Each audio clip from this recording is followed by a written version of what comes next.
Hello friends, welcome to my channel primary tips. আশা করি সবাই ভালো আছো। আজকে তোমাদের সঙ্গে আলোচনা করব ক্লাস 3 এক সেট পরিবেশের প্রশ্ন। এর আগেও তোমাদেরকে অনেকগুলো প্রশ্ন সেট দিয়েছি ক্লাস 3, যারা এখন দেখোনি ডেসক্রিপশন বক্সে লিংক দেওয়া আছে, সেখানে গিয়ে অবশ্যই ভিডিওগুলো চেক করে নেবে। চলো তাহলে শুরু করো। প্রথমে কি বলেছে, সঠিক উত্তরটিতে দাগ দাও। কি বলেছে দেখো, স্কুলে ইউনিফর্ম না অ্যাপ্রন পরে যেতে হয়? স্কুলে অবশ্যই আমরা ইউনিফর্ম পরে যাই। গরমকালে প্লাস্টিক অথবা মাটির কলসিতে জল রাখলে জল ঠান্ডা থাকে। গরমকালে দেখবে বাড়িতে সবাই মাটির কলসি ইউজ করে, তো এটা মাটির উত্তর হয়ে যাবে। ম্যাপ কথার অর্থ কি? মানচিত্র অথবা পৃথিবী, তাহলে ম্যাপ কথার অর্থ হচ্ছে মানচিত্র। পরিবারের খুব কাছের লোকজনদের কি বলা হয়? পরিবারের সদস্য না নিকট আত্মীয় বলা হয়? পরিবারের খুব কাছের লোকজনদের বলা হয় নিকট আত্মীয়। তারপর দেখো, শূন্যস্থান পূরণ করো।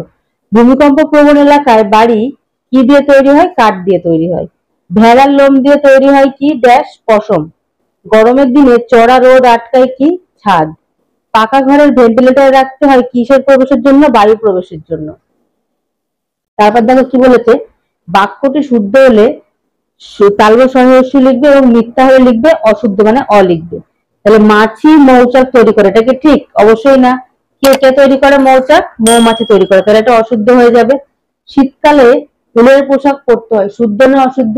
শীতকালে অবশ্যই আমরা উলের পোশাকই পরি, তাহলে এটা হয়ে যাবে শুদ্ধ। ডাক্তারদের পোশাকের রং খাকি রঙের হয় না, এটা ভুল, কারণ অশুদ্ধ হবে। ডাক্তারদের পোশাকের রং সাদা হয়।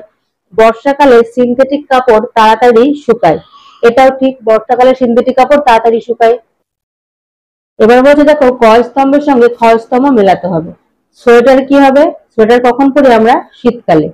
খাকি পোশাক কে পরে? পুলিশ পরে। সুতির পোশাক কখন পরি আমরা? সুতির পোশাক সাধারণত দেখো গ্রীষ্মকালে পরা হয়। এবং যদি উলের পোশাক থাকতো এখানে কি হতো? তাহলে সেটা শীতকাল হয়ে যেত, যেমন এই যে সোয়েটার রয়েছে। এক কথায় উত্তর দাও। পোস্ট অফিসের নাম্বারকে কি বলা হয়? পোস্ট অফিসের নাম্বারকে বলা হয় দেখো পিনকোড। তোমরা কিন্তু যখনই পরীক্ষায় লিখবে পুরো কথায় কিন্তু উত্তরগুলো লিখবে এবং ভিডিওটি না টেনে পুরোটা দেখবে, তোমাদের অবশ্যই উপকার হবে। একটি লুপ্তপ্রায় ও নতুন জীবিকার নাম লেখো। লুপ্তপ্রায় কি? পালকির বেহারা, এবং নতুন জীবিকার নাম কি? কম্পিউটারের দোকান হচ্ছে নতুন জীবিকা। বর্ষাকালে কি ব্যবহার করতে হয়? বর্ষাকালে সবাই আমরা ছাতি এবং রেনকোট ব্যবহার করি। তোমার মামার ছেলে তোমার কি হবে? মামার ছেলে কি হয়ে যাবে? মামাতো ভাই। ছবি আঁকতে কি কি লাগে? সাধারণত ছবি আঁকতে লাগে পেন্সিল, রাবার, রং। তোমরা আরো লিখতে পারো যে কাটার লাগে এবং নানান রকমের যে পেন্সিল গুলো লাগে তোমরা লিখতে পারো, কিন্তু মেনলি কি লাগে? পেন্সিল, রাবার এবং রং, এবং ড্রয়িং খাতা। এই ধরনের নতুন নতুন ভিডিও পেতে অবশ্যই আমার চ্যানেলটাকে সাবস্ক্রাইব করে দিও। ভিডিওটি ভালো লাগলে লাইক করে দিও। দেখা হচ্ছে পরবর্তী ভিডিওর সঙ্গে। সবাই ভালো থেকো, সুস্থ থেকো, টাটা।